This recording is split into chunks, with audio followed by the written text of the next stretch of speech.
Get rich quick. Sounds tempting, doesn't it?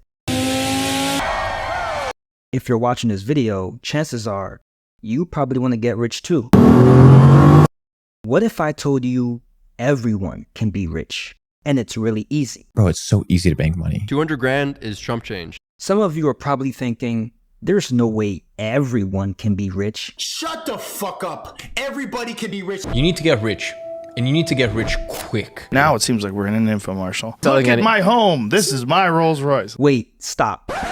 I was just kidding. Obviously, that was sarcasm. That was just a joke. Getting rich quick is a fantasy that people sell you in order to entice you to buy something or do something that ultimately benefits them, not you.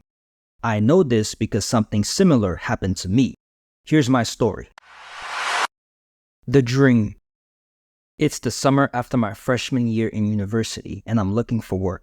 I applied to a bunch of internships and one company in particular invited me in for an interview for their sales role. I'm being interviewed by this girl. She looks like she's 24, 25 years old. She talked about the job responsibilities and then she says something that caught me off guard.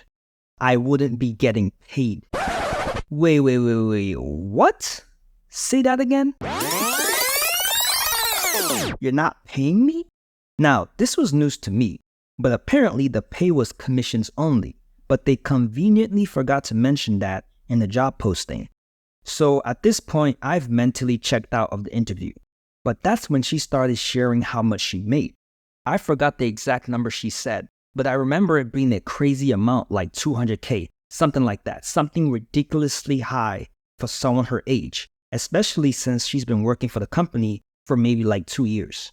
Then she starts telling me stories about how one intern made 20K last summer and another intern who made like 10K. And as she's telling me these stories, my mind started racing. And all I'm thinking about is how much money I'm going to make this summer. I'm not even thinking about the fact that the pay is commission-based anymore. So now my mind is made up. If I get the offer, I'm definitely working here for the summer. Matter of fact, I might work here after I graduate.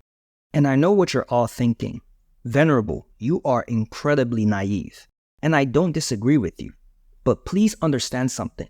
This was my first sales job and my first time selling insurance. So I didn't know that in the insurance world, companies preyed on university students by enticing them with the idea of making a lot of money really fast as a way to cover up the fact that the job was unpaid.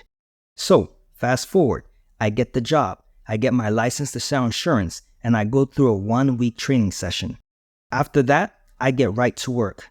I'm making like 300 cold calls a day. I'm going door to door in sweltering heat, by the way, trying to persuade a bunch of business owners to enroll their employees to our services. And at this point, I've probably been rejected over 1,000 times, either over the phone or to my face.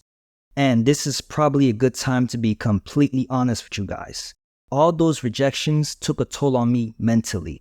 I started to become depressed. I started to doubt myself. I started believing that I wasn't good enough or smart enough or didn't have what it takes to make money.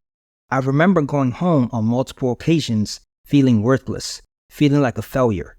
All these negative emotions were made worse due to the fact that I was losing money every day commuting back and forth to work and buying my own lunch. So every day that I didn't sign up a customer, I felt worse and worse about myself. But I bottled up all those negative emotions and came to work every day with a smile on my face, knowing deep inside that it was only a matter of time until this job breaks me down and forces me to quit. The reality. If you're a guy in your 20s and you don't have a Lamborghini, you should actually sit down and have like a serious discussion with yourself as to why you don't have a Lambo. Maybe it's just me, but has anyone else noticed the trend of people online telling you how easy it is to make money or how anyone can become rich? And it usually comes from these young, super rich millionaires who made their money through things like crypto or dropshipping or marketing agency. I'm talking about guys like Iman Gadzhi, Belmar, Welch, and Sebastian Ghiorghiu. These guys aren't the only culprits, but they're the biggest names in the space. So we're going to talk about them. Now, I know this video is probably going to upset some folks, especially if you're a fan of one of these guys. But before you run off into the comments section and start going off on me, I just want to say I have no problems with any of these guys. They worked their butt off to become rich and successful at a very young age, and that should be applauded. I'm using them as examples in order to highlight a bigger societal issue, the romanticization of getting rich. My entire premise with content was I wanted people to see what it was like to live as an entrepreneur, but in an authentic way. Because so many people are like, hey, here are the cars, here are the women, here are the travel. But a lot of people don't talk about the grind. They don't talk about the hardships. There is a real cost to success that people don't seem to talk about. It's not all sunshine and rainbows the way some people on the internet make it out to be. Part of being successful might mean you have to sacrifice things that you enjoy.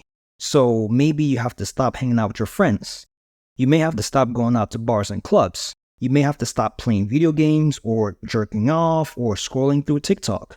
You have to cut off all these things that bring you joy or pleasure, and you have to do it for several years. So a lot of you guys say, okay, well, I want to make money, but you don't do the things that are required in order to make money. What are those things? Education, community, hustle, reducing distractions, eliminating bad habits. Here's the thing.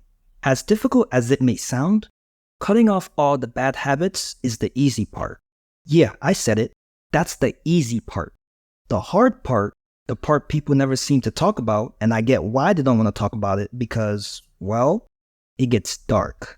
Like, really dark. At that stage of my life, I was in a deep, dark depression. I'm talking, I would lay in bed all day. I didn't want to talk to nobody. I was punching holes in my wall. I would cry at night. And unfortunately, it's really sad for me to say this, but I was so down bad that I had called the suicide prevention hotline. And by the way, this is coming from someone who has had an extremely, extremely difficult life. This is coming from someone who went through an extremely difficult depressive episode in the summer of 2020, so much so to the point that I even considered deleting myself and not thinking, maybe I should do it.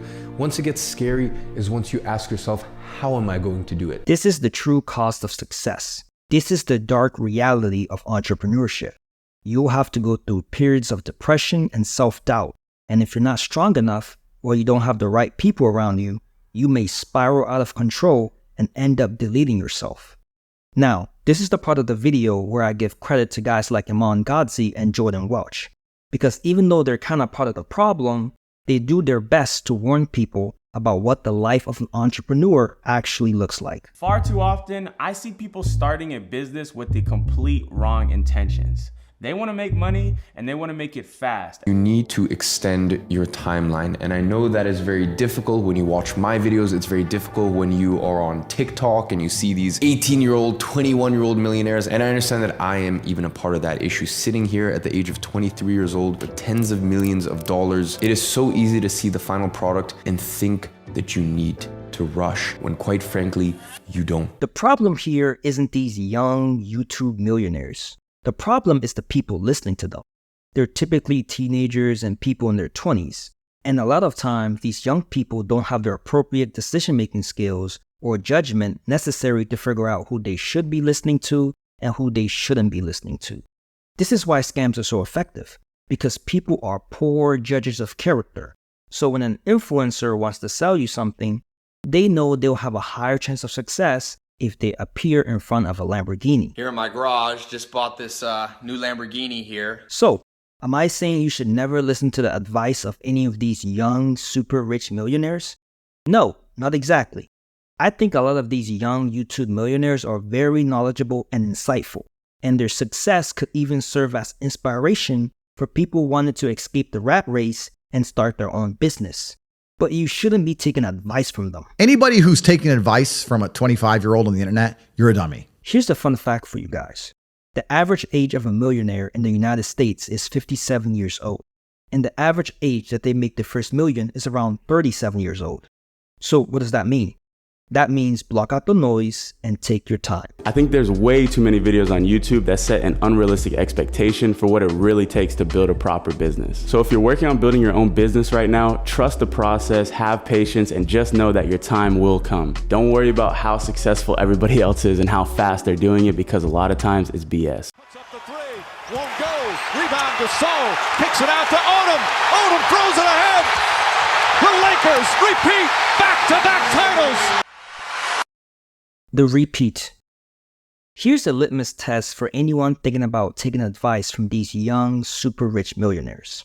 If you were to strip them of everything except their knowledge and place them in, 1995, would they be able to repeat their success? Now, you might be thinking, why 1995? Why are you going back that far? Here's why. If you notice something, a lot of these young YouTube millionaires got rich during a bull market. Not only that, most of them made their money through the internet. Now, there's absolutely nothing wrong with making your money through the internet.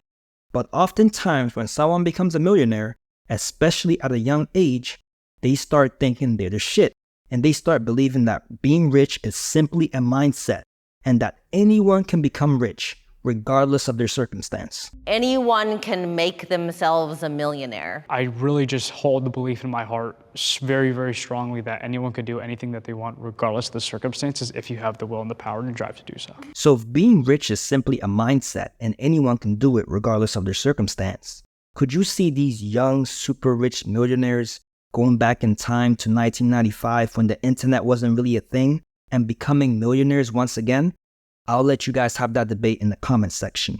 But my point is that a lot of these young millionaires do not have the foundational business knowledge necessary to build and scale a business in all types of economic conditions. What do you think is the number one mistake that a lot of these entrepreneurs are making? They don't learn the fundamentals. Who learns taxes? Who learns budgeting? Who learns human resources? Who learns product and inventory management? Who learns scaling and operation? Who learns systems building? Nobody learns those things because they're the boring parts of the business. Mm-hmm. And if you don't learn them, you're going to crash. The type of individuals that most young people who want to become entrepreneurs should be taking advice from are people in their 40s, 50s, and 60s. They made their money in different time periods and different market conditions and have accumulated the wisdom necessary to give sound advice. And wisdom is only truly achieved through decades of life experience. The lesson. Not everyone on the internet has your best interest in mind, so make sure to only seek out people who are willing to be brutally honest and upfront with you about the harsh realities you face, instead of manipulating your emotions and selling you a dream. And by the way, I even know that I have a part to play in that, because what I've been able to do in my career at my age is not normal. But that's why I always like to tell people that, listen, what I've done is very unrealistic, and a third of it was incredible dedication and hard work. A third of it was timing, creating the right businesses at the right time, and the last third of it was luck. If that interviewer had told me that I would get rejected on my first 1,000 attempts, or that those interns that made 10 or 20K were the outliers, not the norm, I would have mentally prepared myself better to face the hardships. Oh, and by the way, for those of you wondering about how the story ended, I didn't quit. I actually stuck with it and eventually signed up my first customer, and things got better from there. Looking back on it, that sales job was probably the most impactful job that I've ever had because it taught me two valuable lessons. One, if you want to get rich or make a lot of money, prepare for the hardships. And two, if it's too good to be true, then it probably is. That's the end of the video. If you made it this far, first off, thanks. And second, hit the like button and subscribe to the channel. And while you're at it, check out this video on the insane lifestyles of super rich pastors.